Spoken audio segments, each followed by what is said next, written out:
Hello student, my self Ankur Shukla, assistant professor, department of environmental sciences, KNIPSS Sultanpur. आज मैं आप लोगों के लिए लेक्चर 1 में लेके आ रहा हूँ एयर पोल्यूशन के बारे में। इसके बाद आपके लिए हम और वीडियो बनाएंगे इसके एयर पोल्यूशन के बारे में। आज सिर्फ हमारा जो है इंट्रोडक्शन है एयर पोल्यूशन का, बस इतना ही हम डिस्कशन करेंगे। एयर पोल्यूशन क्या होता है और इसका सोर्स क्या होता है। आज का डिस्कशन बस इतने के लिए होगा। बाकी जो हमारा ये वीडियो मैं बना रहा हूँ आपके लिए BSc, MSc environmental sciences, UGC NT-NET और गेट के लिए या और जो अदर कम्पिटिटिव एग्ज़ाम होते हैं उन बच्चों के लिए मैं ये वीडियो बना रहा हूँ। आज मैं एकदम जनरल चीज़ें बताऊँगा और सिर्फ इंट्रोडक्शन है, एयर पोल्यूशन क्या होता है और एयर पोल्यूशन का क्या सोर्स है। अगली वीडियो में मैं इसको डिस्क्राइब करूँगा और डिटेल में आना शुरू होगा। आज फर्स्ट डे और पहली वीडियो है, इसलिए आज सिर्फ जनरल चीज़ें। हम एयर पोल्यूशन शुरू करने जा रहे हैं। तो एयर पोल्यूशन का जो डेफिनेशन होता है, undesirable change in the natural composition of air, physical, chemical and biological, called as air pollution. यानी कि जो नेचुरल कंपोजिशन है एयर का, जो उसमें अगर कोई अनडिजायरेबल चेंज यानी कि अवांछनीय परिवर्तन होता है, जो इच्छा के विरुद्ध हो रहा है, जो परिवर्तन होना नहीं चाहिए था लेकिन हो रहा है। क्यों हो रहा है? एंथ्रोपोजेनिक एक्टिविटीज़ के कारण एंड नेचुरल एक्टिविटीज़ के कारण जो परिवर्तन हो रहा है और जो नेचुरल कंपोजिशन को चेंज कर रहा है, या जो उसके कंसंट्रेशन को, जो नेचुरल कंपोजिशन है, जो गैसों का कंसंट्रेशन है, उसको चेंज कर रहा है, आप उसको एयर पोल्यूशन कहते हैं। ठीक है, हम सोर्स की बात करते हैं। सोर्स ऑफ एयर पोल्यूशन की बात करते हैं आगे, यानी कि एयर पोल्यूशन का क्या क्या सोर्स होता है। ठीक है, तो पहला जो सोर्स होता है आपका नेचुरल सोर्स होता है। नेचुरल सोर्स होता है। दूसरा आपका होता है एंथ्रोपोजेनिक सोर्स।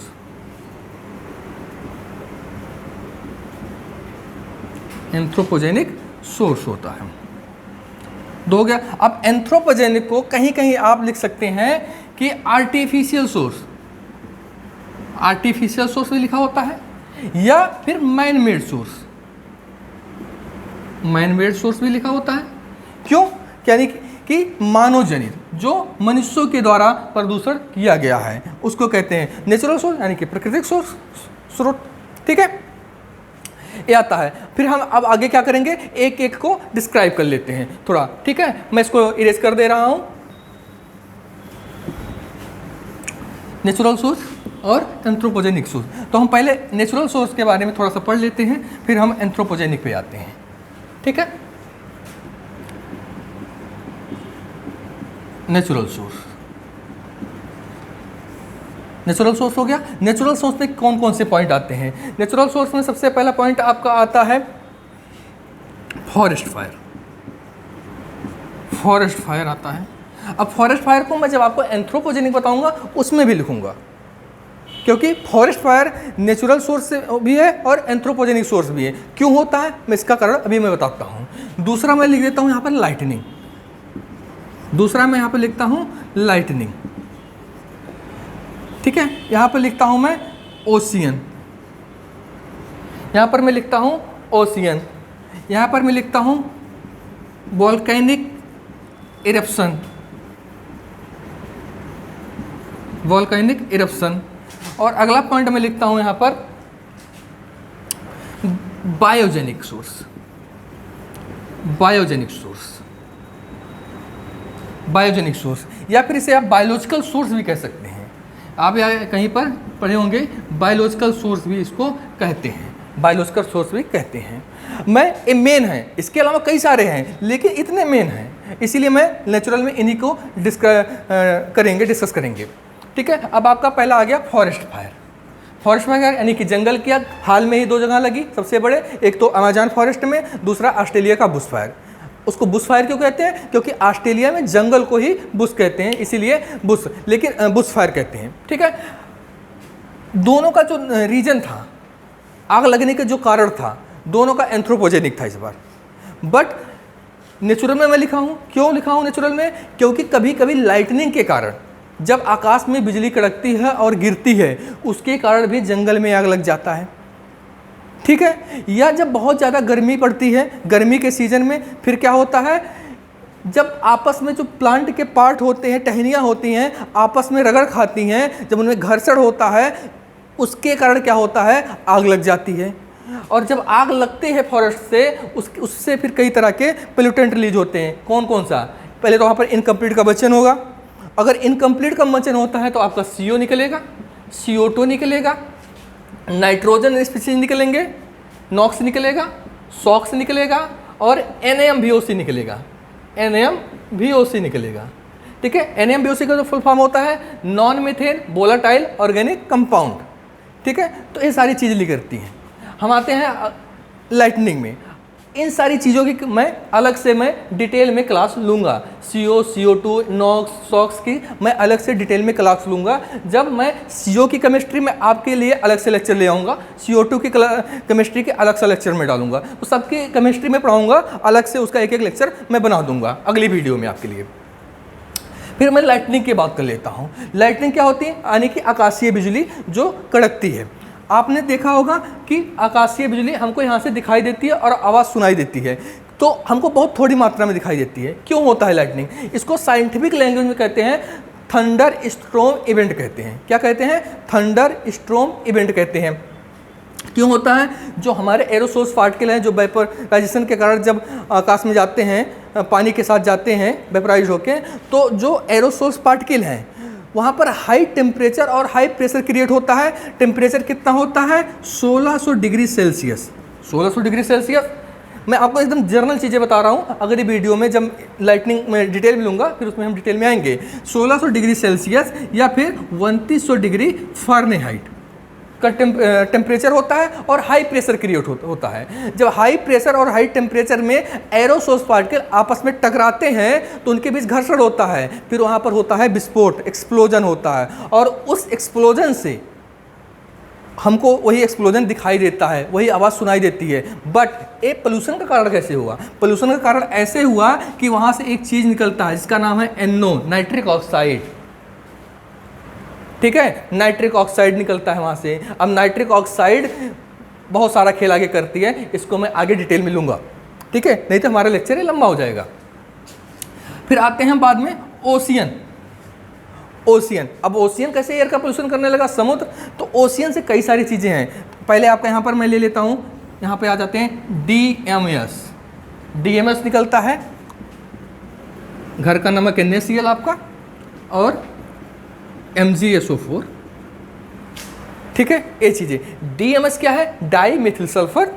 जो फाइटोप्लैंक्टन होते हैं ओशियन में, उनके बॉडी से DMS क्या होता है? इरोड होता है। और DMS जो होता है पार्टिकल फॉर्म में होता है और वो वाटर सॉल्युबल नहीं होता है, और वाटर सॉल्युबल न होने के कारण क्या करता है? वो ओशियन के सरफेस में आ जाता है, और जब वेपोराइजेशन होता है उसके साथ ही क्या सकता है? पानी के साथ है वेपर बनकर बादल बना लेता है। फिर आ गया एयर में।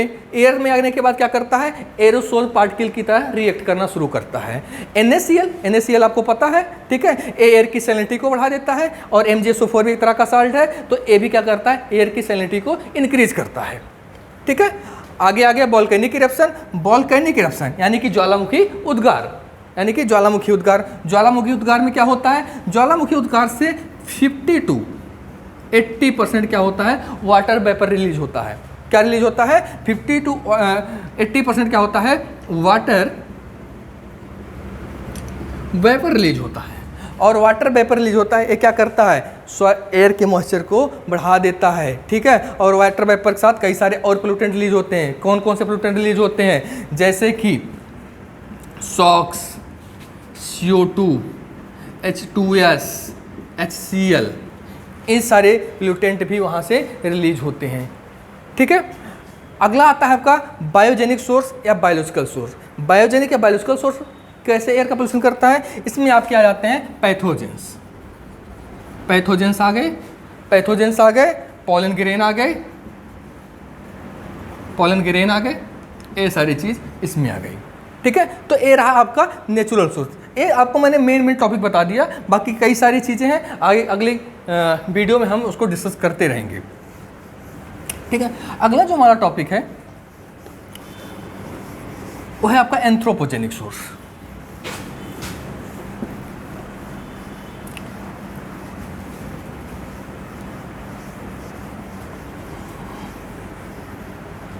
अगला जो हमारा टॉपिक है वो है आपका एंथ्रोपोजेनिक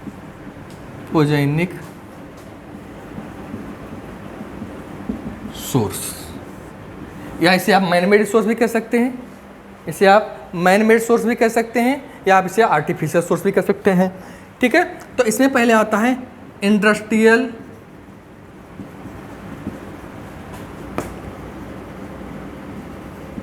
एनर्जी प्रोडक्शन।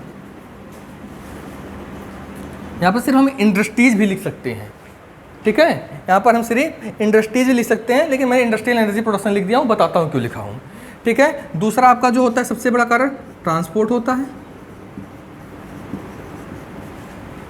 ट्रांसपोर्ट होता है सॉरी। तीसरा आपका है एग्रीकल्चर,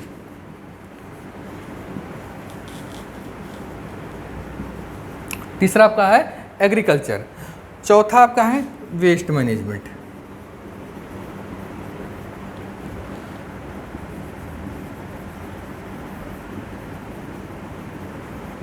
चौथा आपका है वेस्ट मैनेजमेंट, और पांचवा आपका इसमें है बायोमास बर्निंग। ठीक है, पांचवा क्या आपका है, बायोमास बर्निंग है। पहला पॉइंट क्या है आपका, इंडस्ट्रियल एनर्जी प्रोडक्शन। कोई भी इंडस्ट्री हो, चाहे कपड़ा बनता हो, चाहे मार्कर बनता हो, जिस भी मशीन से बनता है, जिस भी मशीन से बनता है, वो मशीन को रन करने के लिए एनर्जी की आवश्यकता पड़ती है। अब वो एनर्जी दो फॉर्म में होता है, या मैकेनिकल हो सकता है या फिर इलेक्ट्रिकल हो सकता है। अगर इलेक्ट्रिसिटी से वो मशीन चल रही है तो इलेक्ट्रिसिटी जहाँ से आ रही है, यानी कि थर्मल पावर प्लांट से आ रही है। थर्मल पावर प्लांट जो बिजली बन रही है वो भी फॉसिल फ्यूल पे बेस्ड होती है, यानी कि कोल पे बेस्ड होती है। कोल में, कोल की बात करें तो कोल 4 प्रकार के होता है, आपको पता है, एंथ्रासाइट, बिटुमिनस, लिग्नाइट और पीट होता है। तो पीट कोल जो होता है, हम इसको यूज़ करते हैं इलेक्ट्रिसिटी को बनाने के लिए, इसी कोल का यूज़ करते हैं। अब इस कोल की क्या खासियत है, ये कोल सबसे सस्ता मिलता है। ठीक है, क्योंकि ये 3rd ग्रेड का कोल होता है, सबसे सस्ता कोल मिलता है। इसमें मॉइस्चर कंटेंट बहुत ज़्यादा होता है, मॉइस्चर कंटेंट बहुत ज़्यादा होता है, और सल्फर कंटेंट बहुत ज़्यादा होता है। बस सल्फर कंटेंट और मॉइस्चर कंटेंट ज़्यादा होता है, सस्ता मिलता है, इसलिए हम यूज़ करते हैं इसको। तो अगर जब इसको हम जलाते हैं, फिर क्या होता है, सॉक्स निकलता है यहाँ से। अगर हम इसको जलाते हैं तो सॉक्स निकलता है, और सॉक्स के साथ ही क्या निकलता है, सॉक्स एरोसोल्स भी निकलते हैं यहाँ से। ठीक है, आपको पता है, मैं इसको बताऊंगा आगे। तो सॉक्स क्या क्या करता है, सॉक्स की जो प्रॉपर्टी है ग्लोबल डिमनिंग या ग्लोबल कूलिंग काज करता है। ठीक है, तो हुआ। चलिए मान लीजिए हमारी जो इंडस्ट्री है वो इलेक्ट्रिसिटी से नहीं चलती है, चलती किससे, मैकेनिकल चलती है, यानी इंजन से चलती है। इंजन से किससे चलता है, फॉसिल फ्यूल से चलता है। पेट्रोल से चलेगा या डीजल से चलेगा, पेट्रोल या डीजल चलेगा। अगर पेट्रोल या डीजल से चल रहा है तो इनकम्प्लीट कंबंशन होगा, जब चलेगा इंजन में इनकम्प्लीट कंबंशन होगा, और इनकम्प्लीट कंबंशन होगा तो सारी वही प्लूटेंट निकलेंगे, क्या, CO, NaMbOc, ठीक है, सॉक्स, ठीक है, PV, ठीक है, ये सारी चीज़ें निकलेंगी, और कई सारे प्लूटेंट निकलते हैं, ये सारी चीज़ें वहाँ से फिर निकलेंगी। आ गया समझ में। अगला आता है ट्रांसपोर्ट। अगला क्या आता है, ट्रांसपोर्ट। ट्रांसपोर्ट में भी भाई साहब यही आएगा। क्यों आएगा, क्योंकि ट्रांसपोर्ट यानी कि यातायात के साधन, आपके गाड़ी, बाइक, जीप, मोटरसाइकिल, ठीक है, यही सारी चीज़ें हो गए। इसमें क्या होता है, या तो डीजल का प्रयोग होता है या फिर पेट्रोल का प्रयोग होता है। ठीक है, जब इनका भी इनकम्प्लीट कंबंशन होता है तो यही सारी चीज़ें निकलती हैं। ठीक है, अगला आपका आता है एग्रीकल्चर। देखो यहाँ पर लिखा हूँ मैंने एग्रीकल्चर। एग्रीकल्चर को हम लिखना क्यों चाहिए, आप कहेंगे कि इसको सर लिखना चाहिए था इसमें नेचुरल सोर्स में, लेकिन मैं लिखा हूँ इसको एंथ्रोपोजेनिक से। क्योंकि जो एग्रीकल्चर होता है वो मैन मेड होता है, और जो क्रॉप होता है उसको हम ग्रो कराते हैं, वो नेचुरली ग्रो नहीं करता है। इसीलिए हम क्या करते हैं, एग्रीकल्चर को मैन मेड एंथ्रोपोजेनिक में रखते हैं। अब कहेंगे सर एग्रीकल्चर से कैसे एयर का पोल्यूशन हो रहा है? तो एग्रीकल्चर सबसे पहले हम क्या करते हैं, खेत की जुताई करते हैं, उसी दिन से एयर का पोल्यूशन करना हम शुरू कर देते हैं। अगर हमारे खेत में मॉइस्चर कंटेंट नहीं और हम खेत की जुताई करते हैं तो वहाँ से डस्ट पार्टिकल रिलीज होते हैं, निकलते हैं, और डस्ट पार्टिकल एयर में आके एयर को पोल्यूट करते हैं। दूसरा काम करते हैं, हम बुआई करते हैं। बुआई करने के बाद उसमें हम फर्टिलाइज़र का छिड़काव करते हैं, या इंसेक्टिसाइड का प्रयोग करते हैं, या वीडीसाइड का प्रयोग करते हैं, या हर्बिसाइड का प्रयोग करते हैं, या बीडीसाइड का प्रयोग करते हैं। ठीक है, इन सब का प्रयोग करते हैं। जब इनका हम छिड़काव करते हैं, जो इनके पार्टिकल है वो एयर में आ जाते हैं, और एयर में आकर क्या करते हैं, एज ए पोल्यूटेंट रिएक्ट करते हैं। ओके, अगला क्या करता है, फिर हमारी फसल तैयार हो जाती है, और जब हमारी फसल तैयार हो जाती है तब उसके पराली को, यानी जो बायोमास बर्निंग में लिखा हूँ, उसके पराली को वहीं पर जला देते हैं। जलाने से क्या होता है, वहाँ से तो पोल्यूटेंट रिलीज होगा ही, पोल्यूटेंट रिलीज हुआ ही, पोल्यूटेंट रिलीज होने के साथ साथ ये सॉइल का भी पोल्यूशन करता है, क्योंकि जो सॉइल माइक्रोब्स हैं उसको भी ये ख़त्म कर देता है। ओके, अगला आपका है वेस्ट मैनेजमेंट। मैं डिटेल में ज़्यादा नहीं जा रहा हूँ, ठीक है, अब मैं अगली क्लास से डिटेल में आऊँगा। अगला है आपका वेस्ट मैनेजमेंट, यानी कि जो हमारे घरों से वेस्ट निकलता है, या जो इंडस्ट्रीज से वेस्ट निकलता है। कई तरह के इंडस्ट्री से कई तरह के वेस्ट निकलते हैं, डोमेस्टिक इससे कई तरह के वेस्ट निकलते हैं, ठीक है, कमर्शियल सेक्टर से कई तरह के वेस्ट निकलते हैं। तो अलग अलग सेक्टर से अलग अलग तरह के वेस्ट निकलते हैं, और इन वेस्ट को क्या होता है, कलेक्ट करके एक जहाँ पर डंप करना होता है वहाँ पर इसको ले जाया जाता है। ट्रांसपोर्टेशन के टाइम क्या होता है, ट्रांसपोर्टेशन टाइम क्या होता है, इसको एक स्थान से दूसरे, एक इसमें से पार्टिकल जो है रिलीज होते रहते हैं। ठीक है, यहाँ से पार्टिकल रिलीज होते रहते हैं, यहाँ से पार्टिकल रिलीज होते रहते हैं। ठीक है, और एज ए एयर पोल्यूटेंट का काम करते हैं। इसके बारे में डिटेल लेक्चर हम लेंगे। ठीक है, इसके बाद बायोमास बर्निंग आती है। बायोमास के यानी कि कुछ भी बायोमास जलाओगे तो उससे CO, NMVOC, SOx, NOx, और मैं एक चीज़ भूल गया था यहाँ पर, मैं करेक्ट कर दूँ, CH4 भी निकलता है। ठीक है, तो आज के लेक्चर में बस इतना ही। आज का लेक्चर जो था सिर्फ और सिर्फ एक इंट्रोडक्टरी क्लास थी। अगले लेक्चर में हम डिटेल में आएंगे। ठीक है, अगर हमारी वीडियो अच्छी लगी हो तो please like, share and subscribe. Thank you very much.